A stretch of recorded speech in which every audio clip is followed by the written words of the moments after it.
Elizabeth Taylor had 7 husbands, 2 Academy Awards, and a jewelry collection that made international headlines on its own terms. She was the most photographed woman of the 20th century. At her peak, she was the highest-paid actress alive. The diamonds, the marriages, the scandals. All of it entered the cultural record so completely that it is nearly impossible now to see the person behind the monument. But Elizabeth Taylor said, repeatedly and without qualification, that the thing she was proudest of in her entire life was her children. 4 children. 3 biological, 1 adopted. 4 different fathers across 3 of the most complicated marriages in Hollywood history. 4 childhoods conducted entirely inside the machinery of maximum global celebrity, with all of the exposure and instability and strange, compressed loneliness that entailed. 1 son who walked away from his mother's world entirely and built something quiet and lasting in its place. 1 daughter whose life became the front line of the most devastating health crisis of the late 20th century, and who changed the political landscape of that crisis from the inside. 1 son shaped by loss so early that it defined the architecture of everything that followed. And 1 daughter found on the other side of the world, whose survival required a fight that had nothing to do with fame and everything to do with the stubborn persistence of the human body. 4 children. 4 stories. Almost nobody knows them in full. Before we go further, if this story is the kind of story you've been looking for, subscribe now. We're building a channel around the histories that don't make the textbooks. The real costs, the quiet devastation, the people behind the names everyone recognizes. We're aiming to hit 1,000 subscribers before the month ends. And every single person who joins makes the next story possible. Drop a comment and tell me where you're watching from, and which part of this hit you hardest. I read every one. Chapter 1, The First Tragedy. Michael Wilding Jr. was born in 1953, the first child of Elizabeth Taylor and her second husband. The British actor Michael Wilding Sr., he arrived into a world that was already, by any reasonable measure, overwhelming. His mother was 21 years old and already one of the most famous women on earth. His father was a charming, considerably older English actor who had married into a level of celebrity that he had not sought and was not, by temperament, equipped to manage. The marriage was warm in places and structurally unequal in most of them. Taylor would later describe what she had wanted from it: the calm, the domesticity, the ordinary life that fame had always denied her. She wanted, in other words, exactly what the marriage could not sustainably provide. Michael Jr. was joined by a brother, Christopher, in 1955. The family existed for a brief period in something approximating the normal life Taylor was seeking. It did not hold. The marriage to Michael Wilding Sr. ended in 1957, and by then Taylor had already met the man who would become her 3rd husband. The film producer Mike Todd, electric and consuming, the kind of person who rearranged the emotional weather of every room he entered. She married Todd in 1957. Their daughter, Elizabeth Frances, known always as Liza, was born in August of that year. And then, in March 1958, Mike Todd boarded a private plane called the Lucky Liz. He was at the peak of his career. Around the World in 80 Days had just won the Academy Award for Best Picture. He was, in the estimation of everyone around him, invincible in the way that very energetic, very successful people sometimes appear to be invincible. The plane went down in New Mexico during a storm. Everyone on board was killed. Todd was 49 years old. Liza was 8 months old. She would have no memory of her father. Elizabeth Taylor was not on the plane. She had stayed home with a respiratory infection. That single fact, a cold, an ordinary illness, the mundane decision to rest, is the difference between Liza Todd growing up with a mother and growing up without one. Taylor's grief was public, total, and followed immediately by the avalanche of press coverage around her relationship with Eddie Fisher, Todd's best friend, whom she married the following year. The world had opinions. The world expressed them loudly. Michael Jr., age 5 when Todd died, and Christopher, age 3, absorbed this period the way small children absorb the emotional climate of a household. Completely, without the vocabulary to organize what they were taking in. The foundation had cracked. The children were standing on it. Chapter 2, The Quiet Rebellion. If there is a figure in this story who most deliberately and successfully escaped the gravitational pull of Elizabeth Taylor's world, it is Michael Wilding Jr. He was quiet where his mother was seismic. He was interior where she was public. He moved through a childhood that was, by any external measure, extraordinary, The stepfathers, the film sets, the houses in different countries, the constant reorganization of family structure as marriages began and ended. And he emerged from it with a clear, private sense of what he wanted his life to look like. It did not look like Hollywood. Michael Jr. spent time as a young man working as an actor. The family profession, the available path, the thing people around him expected. He appeared in productions. He had his mother's name and his father's looks and every structural advantage the industry could offer. He left anyway. He moved toward art, toward sculpture specifically, a discipline that is, in almost every sense, the opposite of the performance-based celebrity world he had grown up inside. Sculpture is slow. It is physical and private, and does not require an audience to be valid. The work exists whether or not anyone is watching. He settled eventually in a life that was, by the standards of the family he came from, deliberately ordinary. He had relationships. He had children of his own. He built the kind of daily existence that does not generate press coverage because nothing in it is designed for external consumption. People who knew him in his adult years described a man who was genuinely at ease.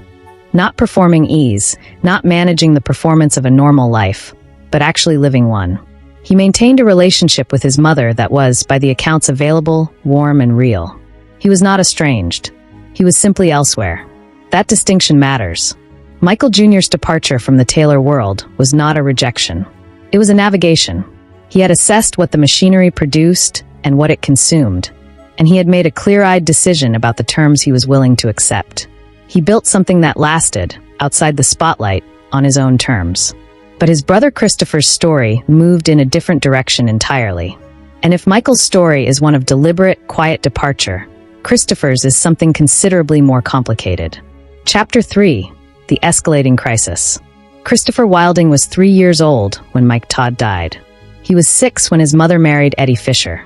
He was 9 when she began the relationship with Richard Burton that would define the next 2 decades of her public life, and no small portion of his childhood.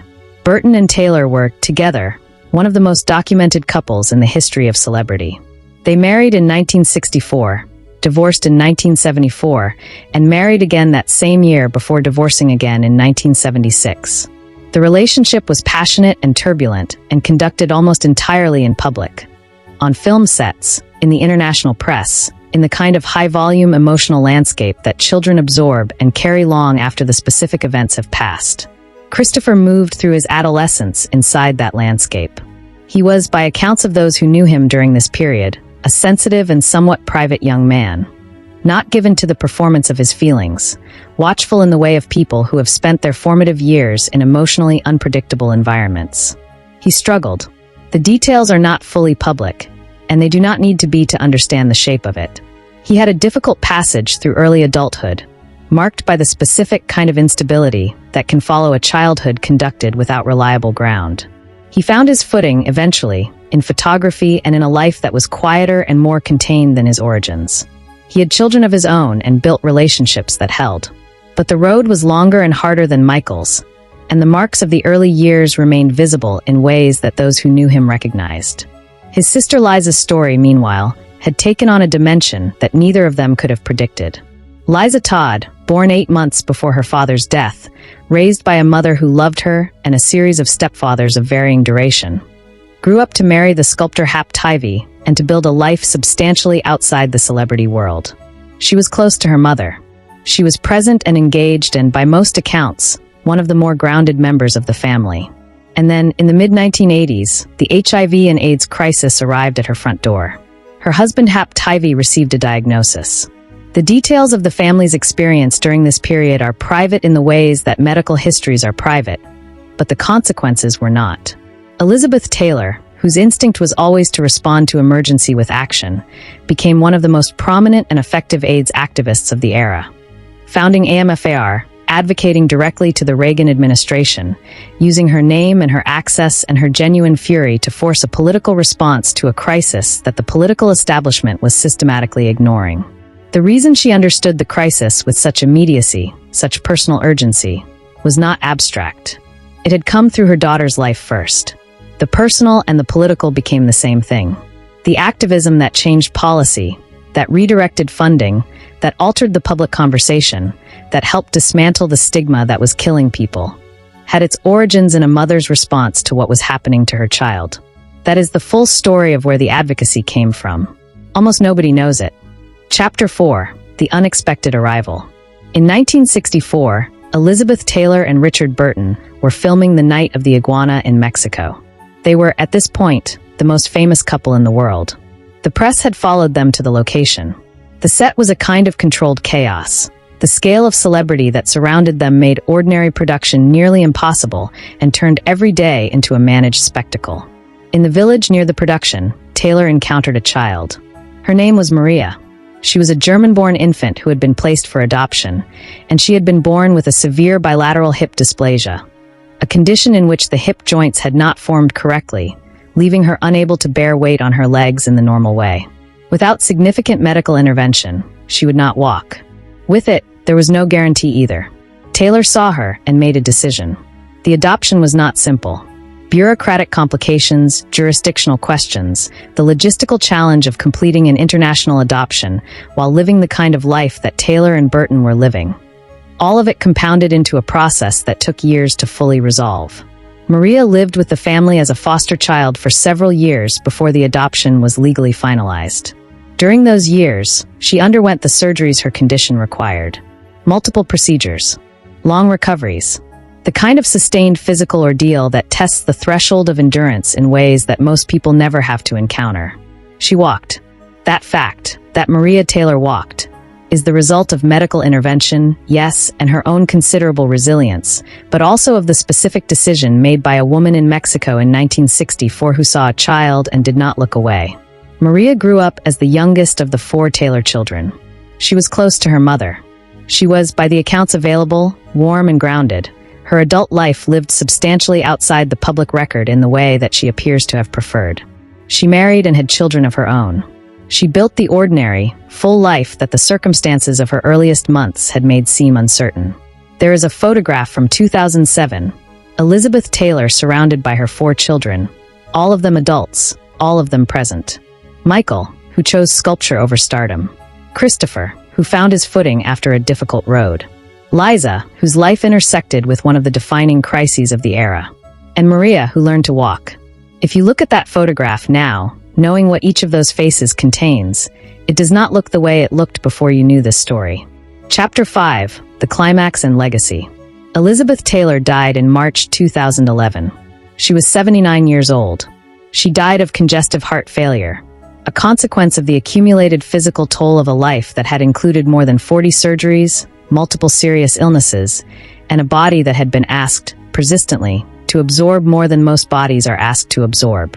The obituaries covered the husbands, the diamonds, the films. They covered the AIDS activism in the framing of public achievement. They captured the monument. What they did not capture, what they could not fully capture, was what the 4 people in that 2007 photograph knew.